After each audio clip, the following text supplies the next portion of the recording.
మైగ్లామ్ నుంచి 2 products review ఈ రోజు వీడియోలో.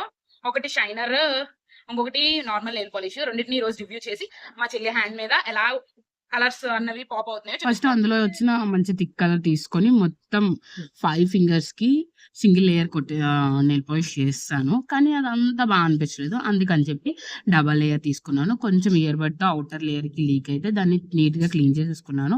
ఇంకొక ట్రిక్ ఏంటంటే, ఇన్ కేస్ మీకు నెయిల్ పాలిష్ ఎండిపోతే క్లీన్ చేయడానికి ఇయర్ బడ్ కాకుండా మనకి టిష్యూస్ దొరుకుతుంది కదా, టిష్యూస్ పెట్టి మనం ఒక చిన్న టూత్ పిక్ తీసుకొని క్లీన్ చేసుకున్నామంటే అక్కడ నీట్ గా వచ్చేస్తుంది. ఆ తర్వాత షైనర్ తీసుకొని అందరూ చేసేలా కాకుండా కొంచెం డిఫరెంట్ గా ట్రై చేద్దామని చెప్పి అలా ట్రై చేశాను. లుక్ చాలా బాగా వచ్చింది.